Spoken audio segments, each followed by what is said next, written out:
Magandang araw na naman pong muli sa inyong lahat mga ka-vlog, boss, idol, regular viewer, silent viewer at kasama na rin po ang lahat ng mga OFW.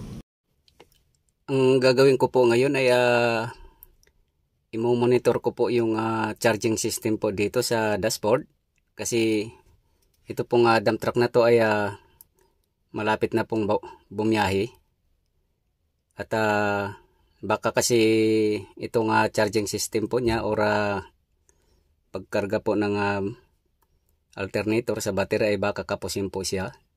So ito na po yung bali i-analyze ko po yung charging system po kung okay pa po ba yung performance niya.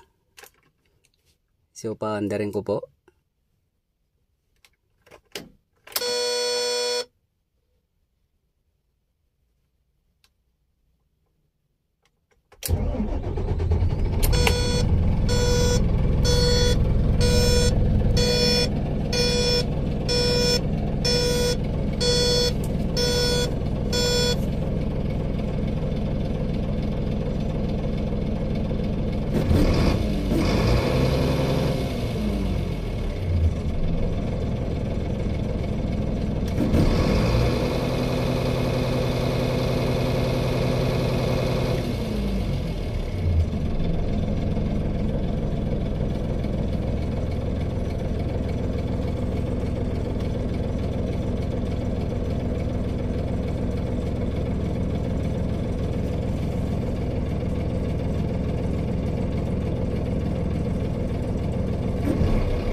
So kung napapansin po natin na yung idle RPM po niya ay bumababa po siya, ay hanggang ano lang po siya, hanggang 4. So kapag nilagay po natin sa 5 ay nagcha-charge po yung alternator. Pero pag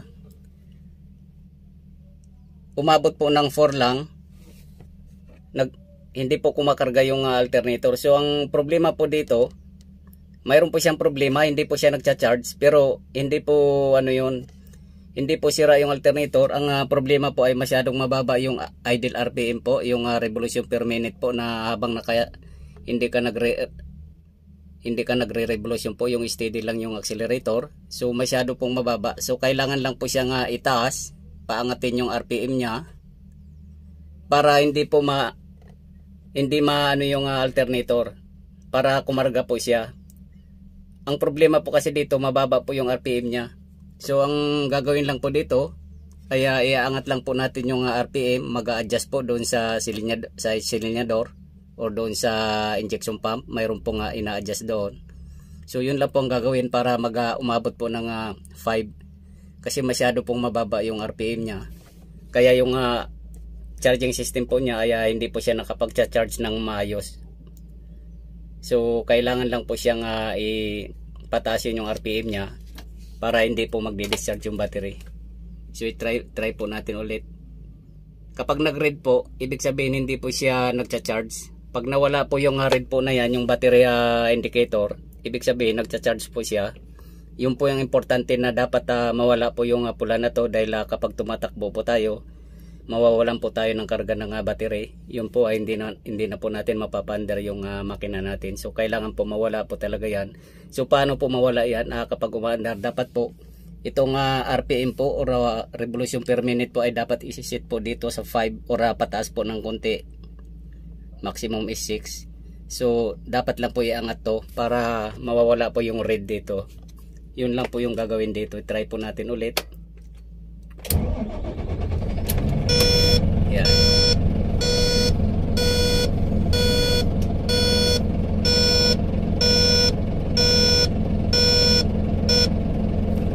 So ayan po.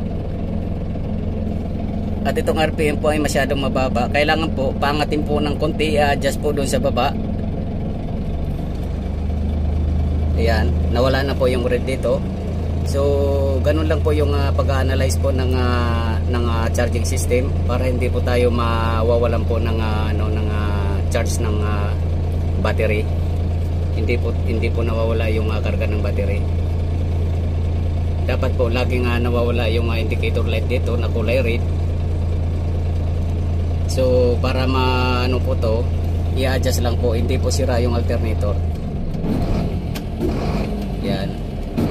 At nakita nyo rin po, pinailaw ko yung ilaw, yung mga headlight.